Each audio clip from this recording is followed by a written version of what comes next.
coming at us for the holidays, you know. I mean, the holidays are very commercial, very commercialized. That's just the way it is, okay? But what if we just changed our focus? What if we just focused on what's more important, like our families, right? So I'm going to try a joke. I'm not good at jokes, so you have to laugh just to make me feel better, okay? And if you want to laugh at me, that's okay too, all right? So these are jokes about marriage, all right? Are you ready? Yep. Marriage is made in heaven. So is thunder and lightning. Love is a dream. Marriage is an alarm clock. A honeymoon is a short pause between I do and you better. So this lady goes into the lawyer to ask for a divorce, and the lawyer says to her, "Do you have grounds?" And she responds, "Yeah, about 2 acres." He says, "Do you have a grudge?" "No, we have a carport." "Does your husband beat you up?" "No, I get up before him every day." The lawyer just gets crazy and goes, "Lady, what is your problem?" And she says, "Oh, that's easy. We can't communicate." That was the punchline.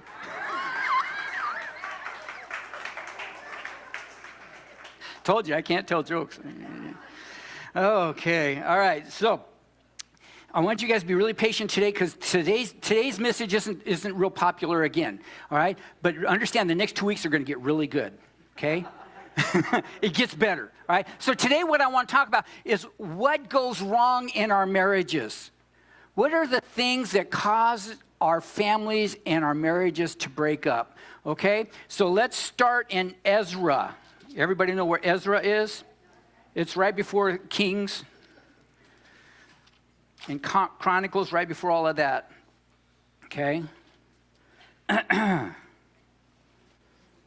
Oh, by the way, if you're traveling, be really careful. From what I understand, if you travel, you're allowed to get sick. I think it comes with traveling, right? Ask Rick and Rosa, ask Leo, ask Mary Beth, ask Jim. Everybody that traveled this last week came back sick, right? So some of the theories are that it's the air on the airplanes, the air on the airplanes isn't good, right? But then I thought, well, wait a second. You guys didn't fly to Mexicali, right? So it's the air quality in Mexicali. So just be careful if you're traveling, that if you're traveling, make sure you take your vitamins and all that good stuff with you, and be careful, okay? All right, so Ezra, chapter 9. The first place we go wrong, Ezra chapter 9, verses 10 through 12. And this is Ezra praying. It says, "And now, O our God, what can we say after this? For once again, we have abandoned your commands." Is that not the theme of the Old Testament? Is that not the theme of every generation of man since then? "Oh God, here we are again, abandoning your commands. Your servants, the prophets, warned us when they said, 'The land you are entering to possess is totally defiled by the detestable practices of the people living there. From one end to the other, the land is filled with corruption. Don't let your daughters marry their sons, and don't take their daughters as your wives for your sons. Don't ever promote the peace and prosperity of these nations. If you follow these instructions, you will be strong and will enjoy the good things the land produces, and you will leave this prosperity to your children forever." So what's he talking about here? He's talking about intermarriage. God had told the Israelites when they went into the promised land that he was going to remove all the people from the land before them. The reason wasn't that God hated them. It was because they were worshiping other gods, and the practices that they were doing were detestable to God and to his people, and he did not want his people to become like them. So he told them, don't marry their wives because they're going to influence you. Don't marry their sons because they're going to influence you. Now, that's not an issue for us today, right? Hopefully, right? But the key here is disobedience to what God commands us, okay? Let me read to you what I wrote down here. Ezra confessed the men's present sin of intermarriage, and he said, what can we say after this? In other words, we have no excuse. Let's not try to make excuses in front of God. Let's just own up to the fact that we have disobeyed God, that we've been disobedient. Isn't that the message that we need to hear today? Amen. Instead of just going and making some excuse, okay, are you ready? That's just the way I am. I can't change. I can't give up. Fill in the blank. Even though you know in your heart it's against God and his plan for your life, we still won't own it. And when we have that kind of disobedience, are you ready? God can't bless us. It's not that God doesn't want to bless us. We have cut it off because of our disobedience. Isn't that fun? You see, I'm under the new covenant, just so you all know. I'm under the new covenant of grace, but that does not change the fact that I need to be obedient to God. Grace doesn't give me permission to do and be whatever I want to be. Grace gives me the strength to be the child of God that he wants me to be. But I have to participate. All right? Are we good? All right.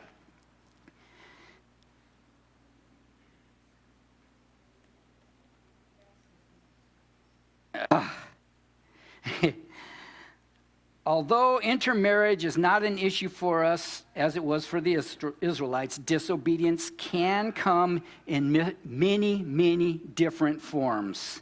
Living together, being unevenly yoked. Those are just a few examples of what represents disobedience today. Following secular patterns instead of God's design leads to many problems in relationships. I had a couple that I was working with when I first came here, and they had done a wedding ceremony. No license, not a minister, just someone performed a religious ceremony for them. So they thought, well, God honors that, and we're married. And you know what? Within a couple of months, they were at each other's throats. Literally. Their lives became a disaster. Now they can't even look at each other without getting angry at each other. Because of disobedience. See, we don't see it that way. We make another excuse for it. Oh, well, they weren't really supposed to be together in the first place. Well, and that may be true. But see, they took an institution that God has set aside for man and woman, marriage, and they turned it into something other than that. And then they somehow expected God to bless it. Are you with me so far? All right? God does not bless that kind of union, no matter what your heart desire is, because it goes against the plan of God. Okay? Now, I'm speaking to believers here. I'm not talking to unbelievers. Unbelievers, whatever you believe, go for it. But as believers, we need to be under God's umbrella of his commands and his statutes and all of that. So if you are a Christian that's living with someone out of wedlock, you are living in sin. Can I just be that honest? God is not going to honor that. God's not going to bless that. You may still have a good life just because you live well. Doesn't mean God's going to come down and strike you and boils and all that stuff. No. He's just not going to bless that marriage. You're missing out on the fullness of the blessing of God. I would rather walk in the fullness of God than in a little measure of pleasure. Did I say that well? Okay, all right. All right, so I'll say it again. If you are a believer and you're attending this church and you are living together with someone and you are having that intimate relationship that you would call the union of marriage, and you're not married, come and see me. We'll buy you a license, whether it's in Mexico or in the United States. We'll pay for the license, and you can get married, whether it's with a justice of the peace or whatever. There's a wedding chapel right up the street here. They're looking for business. All right? But quit being disobedient when you know you're being disobedient. Are you with me? Okay, this is just one little area, folks. This is big to God. Because God created marriage between a man and a woman because it's the closest intimate relationship we have to him. And he intended it for that intimacy to be pure and holy and exciting and fulfilling. And we've turned it into all kinds of other stuff because we've chosen to treat it differently rather than to follow God's. I call them commands, you call them what you want. Okay? All right? So that's the first place. If you're in a relationship, make sure you're in that relationship correctly. Okay? Enough said? Yes, okay, move on, Pastor. All right, turn to 1 Kings with me. The second way we go wrong. 1 Kings chapter 1, just a couple of verses real quick. 1 Kings chapter 1, verses 5 and 6. He says this, about that time, David's son Adonijah, whose mother was Haggith, began boasting, I will make myself king. So he provided himself with chariots and charioteers and recruited 50 men to run in front of him. And now his father, King David, are you ready? Had never disciplined him at any time, even by asking, why are you doing that? Adonijah had been born next to Absalom, and he was very handsome. Like, who cares how handsome he is? You know? But here's the thing, folks. The next area where we fail is parents not disciplining their children. Now, I spoke about this a little bit. Make sure you discipline in love. Parents, grandparents, make sure that your discipline is done in love. Because God disciplines his children. Okay? Some of us grew up in homes where discipline was all wrong. And so we distorted view of what discipline is. Understand as believers that God wants you to grow up strong and in favor with God and man. And he wants you to follow the laws. So if you're on the freeway and you're driving 90 and it's 75 and you get a ticket, you were being disobedient. No excuses. Get over it. Pay the fine. Okay? If you break the law, be prepared to pay the consequences. Your parents should have raised you well enough that you know to obey the law. Parents, raise your kids correctly. Okay? Are you with me? All right? If you don't, let me read this. It says, unwillingness to confront children with their actions that are contrary to family expectations, are you ready? Encourages them to continue those actions. How many of you guys had those kids in school that misbehaved? I was in your class. When they had the school clown in the dictionary, that was me. Picture of me right there, okay? Because I was disobedient. So when I was disobedient at home, it carried out into my other areas of life, right? David failed to exercise parental responsibility in this case. The long-range result was revolt and ultimately the death of David's son. But the consequences for that action snowballed through his entire family. If you read the story, that's just one area where David did not discipline his children, and the consequences were deadly. Now, I'm not telling you your children are going to die because they weren't obedient. I'm saying make sure you raise them correctly and discipline them in love, okay? Now, when you discipline a child with love, that does mean you can spank them.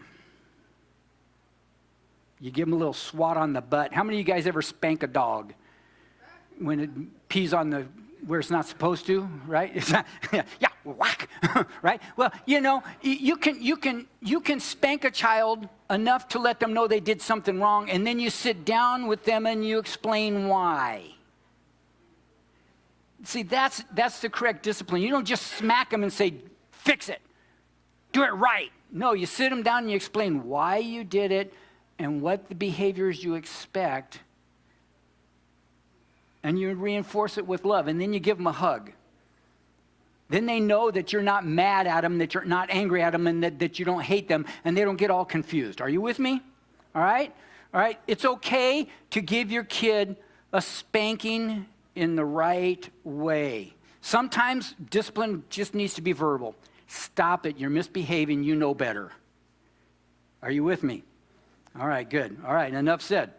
The next one, moving right along, Genesis chapter 25. Is it warm in here or is it just me? Can we open these doors? Whew. I know we turned the heater off, but man, is it summer? It's December and it's summer in here. Yeah, all right. The next area is called family conflict in Genesis 25. I'm not going to read the whole story, but it starts at verse 19 and it goes through verse 34. It's a long story. It's the story of Jacob and Esau. How many of you guys are familiar with the story of Jacob and Esau? All right. So Jacob and they're twins. Esau came out first, and Jacob came out holding on to his ankle, right? Jacob was a conniver. Okay, you just need to know that Jacob, the guy that became Israel, he was a conniver before he wrestled with God, right? And so what he did is he wanted Esau's birthright. He wanted the birthright because the first child in the Hebrew culture gets the birthright. They get all the best stuff first, okay? So Jacob confuses Esau, and Esau's out hunting, and he comes home, and he's starving, right? And Jacob, smart guy he is making stew. I'm telling you, you know he planned this, okay? And he's got this great smelling stew going on, and Esau comes and says, oh man, I'm so hungry, give me a bite, right? And Jacob goes, oh sure, I'll give you a bite, but you know what? I want your birthright. And Esau's so hungry, he gives it to him. I mean, not the smartest, okay? So he gives it up. Now, Esau's father favored Esau. Jacob's mother favored Jacob. He's my favorite. They both had different favorites. Okay? Now, Isaac's eyesight had gotten so bad he couldn't see anymore, so his wife brings in Jacob disguised as Esau and has him bless him. Once that blessing's given, it can't be taken back. That's the Hebrew culture, okay? Once the blessing's given, it's not like, oh, I gave it to the wrong person. No, it's like it's done. And so Esau suffered the consequences of, well, being stupid, number one. Sorry, can I just be honest? It wasn't the brightest thing in the world to give away your birthright. I mean, come on, right? And then the second thing is he go in and protect himself against Jacob and his mother. You see, what happens in families when there's favoritism is it divides the family. Favoritism of a child is never acceptable. My mom and dad had 8 kids. Okay, I have 6 brothers and I had a sister. Okay. My dad had a favorite son, and we all knew it. Mom didn't have a favorite. My mom, she was great. She loved us all the same. Some of us she had to love a whole lot more because we required it. But we were all equal to her. My dad had his favorite. Wherever dad wanted to go do something, he took his favorite son. And it caused a lot of problems in our family. See, favoritism is, God shows no favoritism. He talks about it in the book of James. He says, don't see that rich person come into the church and tell him, oh, why don't you sit here? You sit right up front, man. We got this great seat for you because you're rich. He didn't say that. He says, when the poor guy comes in, give him the seat in the front. When the guy that comes in off the street that doesn't have anything, treat him with honor, just like you would the rich man. Because God doesn't show favoritism. I had this lady in my previous church. She always used this term, oh, I'm your favorite, aren't I? It was her thing. I'm your favorite. Yeah, no. My response was, you're all my favorite. Because I wasn't going to buy in to that system, because as soon as you buy into that system, manipulation comes with it. Because once you're the favorite, you get special treatment. God don't treat anybody any different. We all get the same special treatment because we're all his children.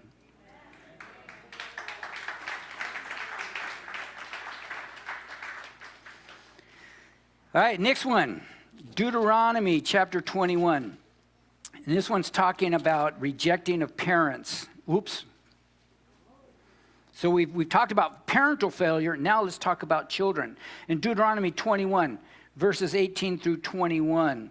Suppose a man has a stubborn and rebellious son who will not obey his father or mother, even though they discipline him. In such a case, the father and mother must take the son to the elders, and they hold court at the town gate. Are you guys with me so far? You ready? The parents must say to the elders, this son of ours is stubborn and rebellious and refuses to obey. He is a glutton and a drunkard. So this is not a little child. Are you with me? He's not a little child. If he's a drunkard, he's got to be old enough to be able to drink, okay? I started drinking when I was about 9, okay? Then all the men of his town will stone him to death.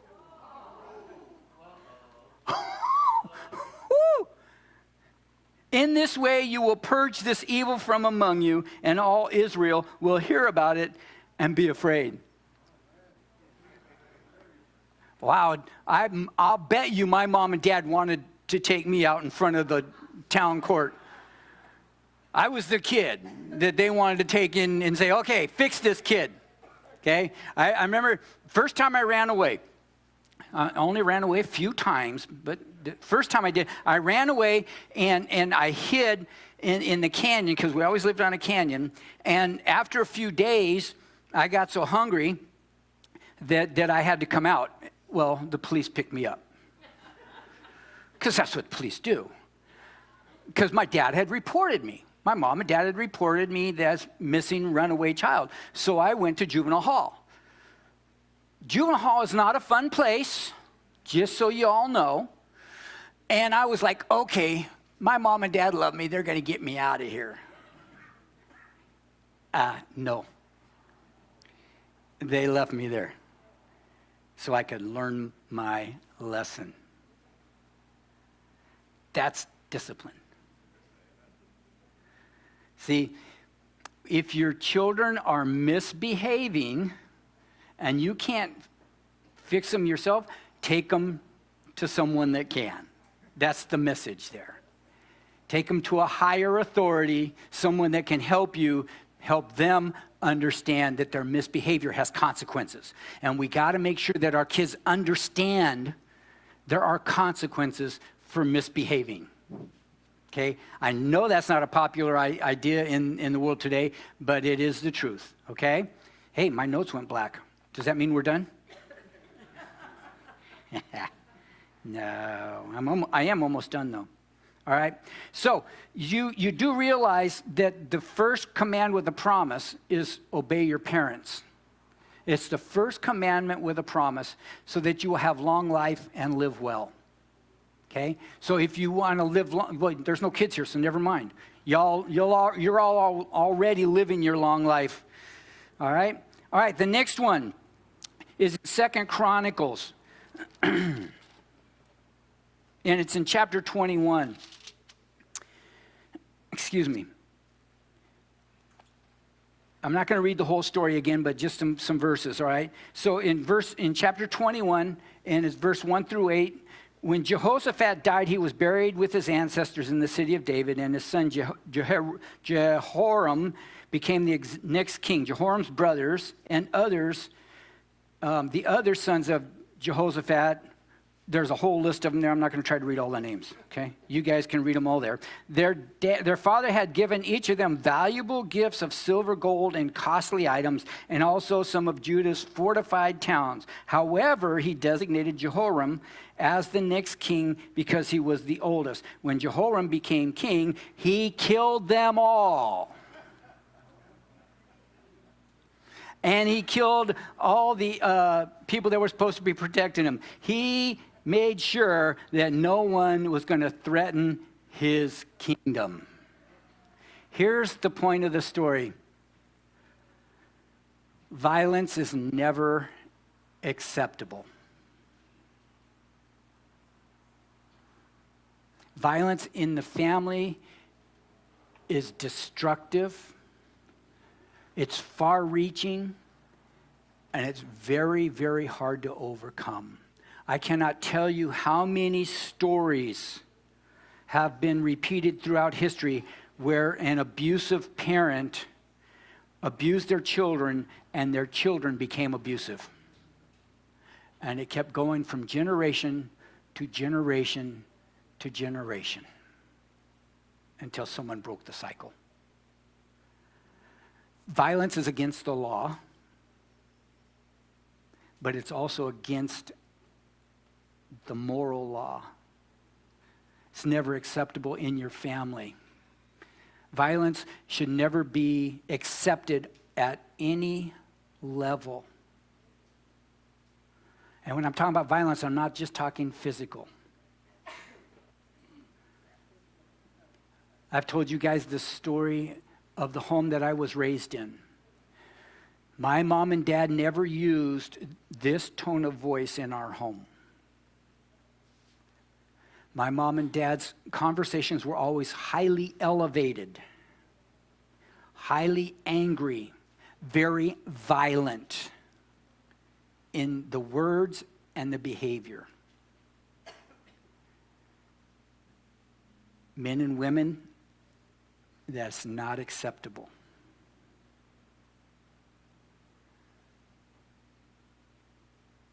Never, ever speak to your spouse in violence. There's no reason, no acceptable reason ever to speak to your loved one like that. My wife and I have been married 43 years.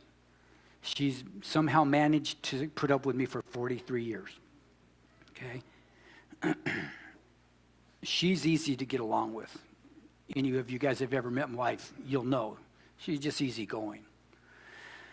I was raised in a home of violence. And so I brought some of those behaviors into my marriage, but this is what I promised myself and I promised my wife, because I saw it in my home. I promised that I would never attack her character or speak ill of her, no matter how mad I got. Because that was never acceptable. You see, I married my wife because I loved her. I married her because I liked her personality. I liked the way she looked a lot. Like, a lot. But I liked the way she thought. I liked the way she behaved. I liked the way she cooked. All of those behaviors were very attractive to me, and I never wanted to do anything to devalue them. So no matter how mad I got when I was being stupid, I never, ever attacked her character. Called a character assassination. Now, are you guys familiar with it? I was we used to go and hang out with one of my older brothers. He didn't learn as well from my parents as I did. He would get angry at his wife, who was a very nice lady, and he would do things like this. You're so stupid! In front of his children. How is that acceptable on any level? He married her. Who's the stupid one? Can I just be that blunt? You see, we allow ourselves too much latitude in how we treat those we love. If we love them, we should treat them with respect. Verbal violence, physical violence is never, ever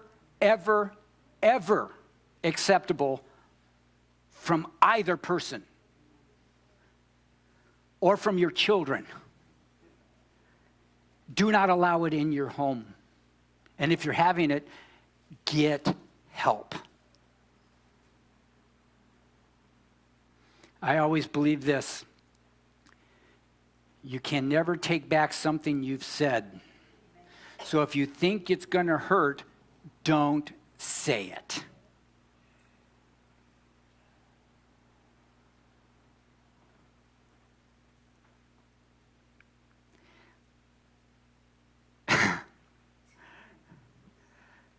I got to tell you, folks, I have seen so many families affected so strongly by verbal and physical abuse.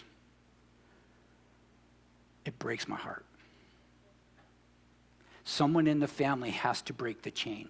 Someone has to say, this is no longer acceptable. We're going to stop it. Because if you don't, it will go on for generations. And it is so destructive. It is so painful.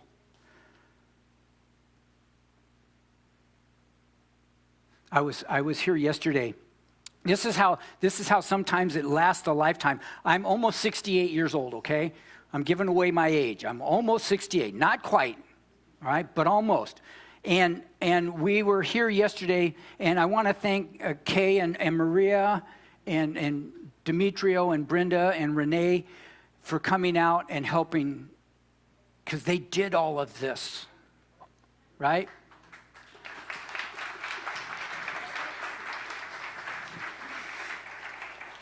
I pretended to help. So anyway, and Rick, thank you for this beautiful tree, brother. Great choice. Great choice. Right? So they pulled the tree out and they want to start decorating it. And immediately I shut down. I internally completely shut down.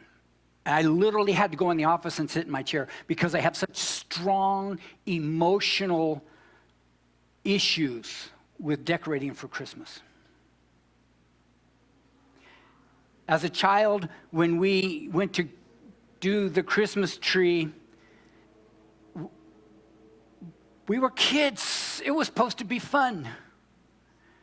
My dad, if you didn't throw the tinsel on, because we had this tinsel. Everybody remember what tinsel is? I haven't seen it around forever, but you know what I'm talking about. If you didn't put it on the tree exactly right, you got smacked. If you didn't put the bulb on the right limb, you got smacked.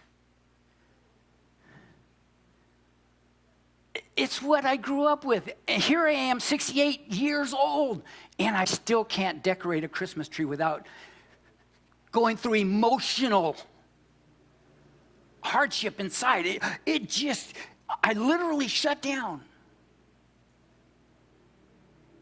That's the kind of things, the wounds that violence leave. I don't want to be the one that ever causes that kind of pain in anybody's life. I don't want to be responsible for that. Violence, abusive behavior is never, ever acceptable. Let me give you a piece of advice. Are you ready? Husbands and wives. Are you ready? If you're getting ready to argue, walk away. Just agree. Time out. Time out until we settle down.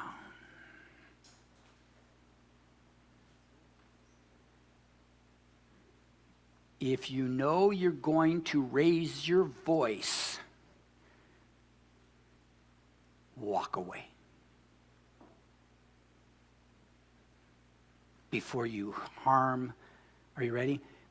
The person you love.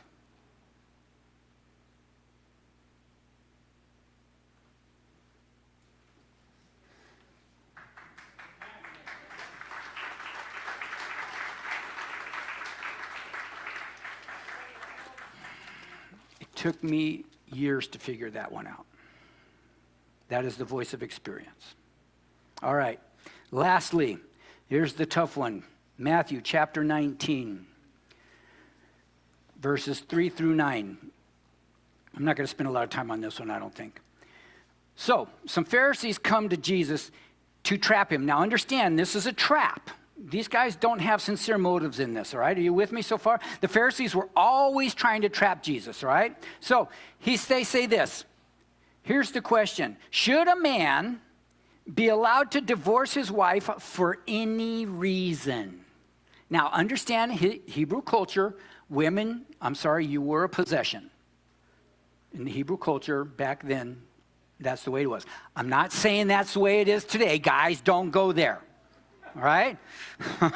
I don't want anybody coming back and saying to me, oh, pastor said you were my possession. I didn't say that.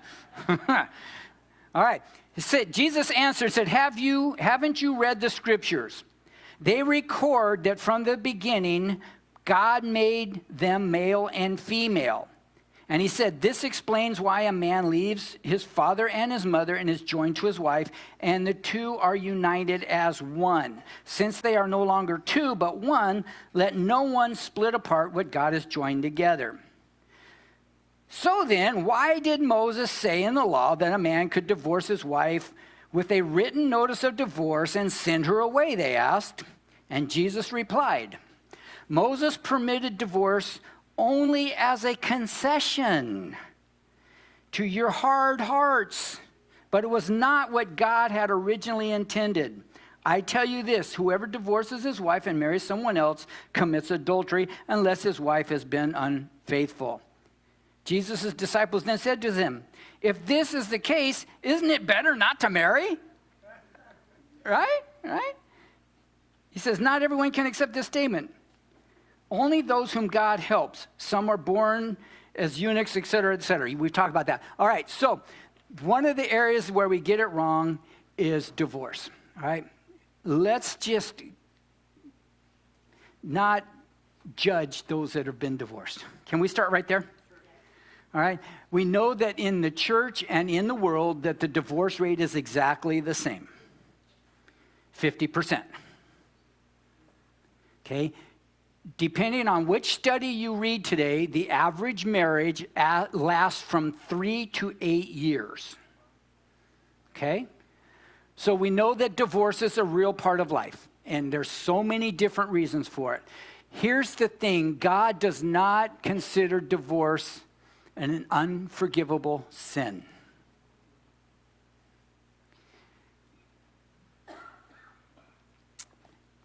It's never God's plan for divorce. Understand that. It's never God's plan, but he makes room for it. Okay? If you're in a violent relationship and that person is never going to stop being violent, I say get the heck out of Dodge. Okay? Protect yourself and your children. God's not going to hold that against you. First, try to get help. Try to reconcile. Try to do all the right things first. If it doesn't work, then I say you may not divorce them, but leave them for sure. And if you want to get on with your life, you probably need to visit the whole divorce thing. It's not unforgivable. Here's what I would say. When you have been in a relationship that didn't work out for whatever reason, and it got so bad that you had to divorce. Now, you got to understand something. For two people to fall in love to the level that they get married, something really terribly bad had to happen for that to end. Something went terribly wrong. Here's the thing, it takes two.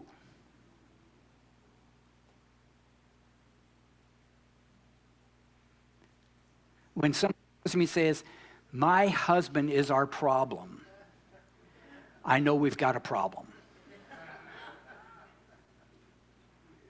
When the husband comes and says, my wife is the problem, I know we've got a problem.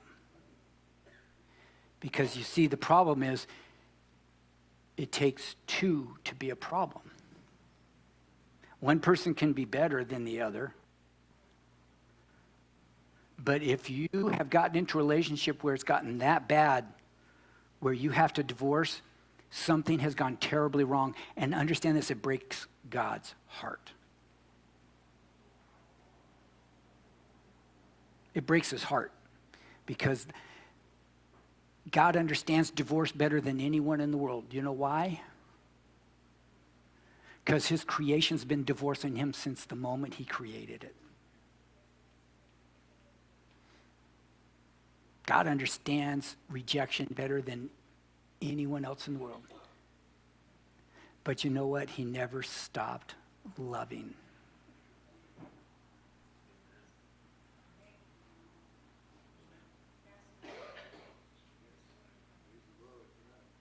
God always makes room for reconciliation. God always makes room for restoration. God always makes room for redemption. Here's what's required. Changing our behaviors.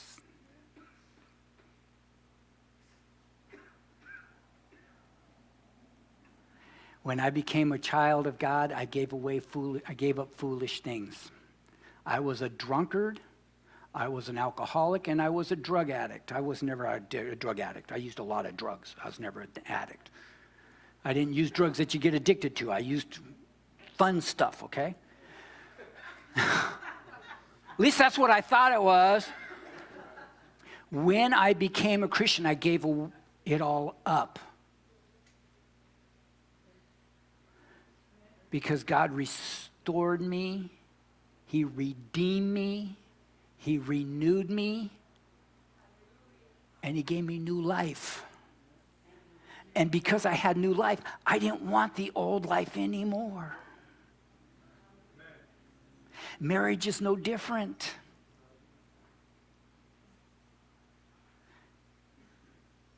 If you are in a relationship and you are having a bad time, just know there's help. If you are willing, if you will not harden your heart to each other, God can mend anything. I had the privilege of remarrying a couple that had been divorced. It was one of the best times of my life because first of all, I got to pray with her to receive Christ, which was like, woohoo, right? All right. And then I watched how God brought that couple back together, and then they came to me and asked me if I would remarry them. And they had kids. They had like 6 kids. Those kids were happier than I could ever believe with seeing their mom and dad come back together. They're still together. This is from the 1990s. God can restore. But we have to be willing to confess our wrongs. We have to be willing to repent from those wrongs and change our behaviors. And we have to be willing to forgive.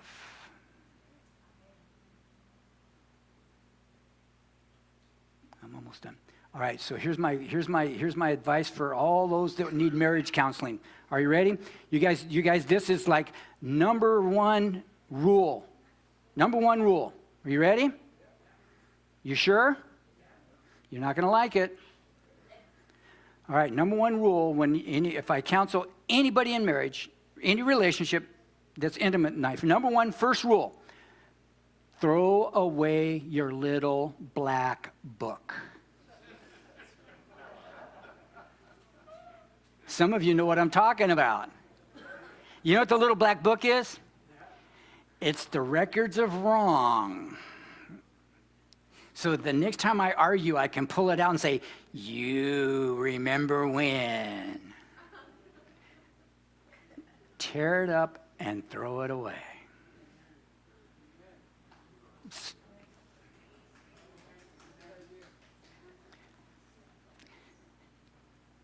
God created marriage to be forever. Understand that.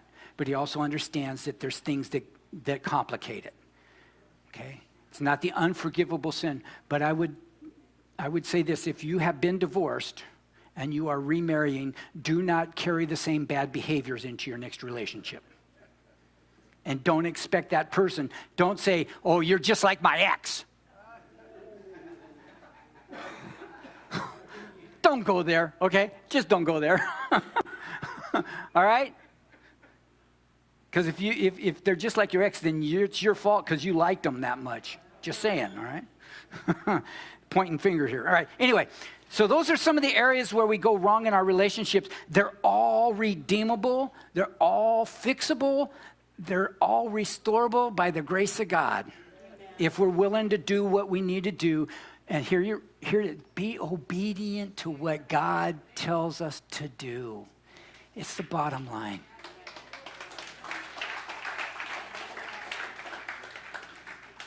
So next week, we're going to talk about what we do right. How exciting is that, right? I might even know a couple of things. I've only been married 43 years. Maybe I should let my wife preach. All right, so we're going to take communion real quick here because I forgot completely all about it. Trays are sitting right in front of me, and I forgot all about it. So, let me ask you. We'll do a vote. How many of you would still like to take communion today, or would you like to do it next week? Who would like to? Next week? How many would prefer to do it next week? Okay, there you go. We're done. We'll do it next week. All right. So let me pray, and then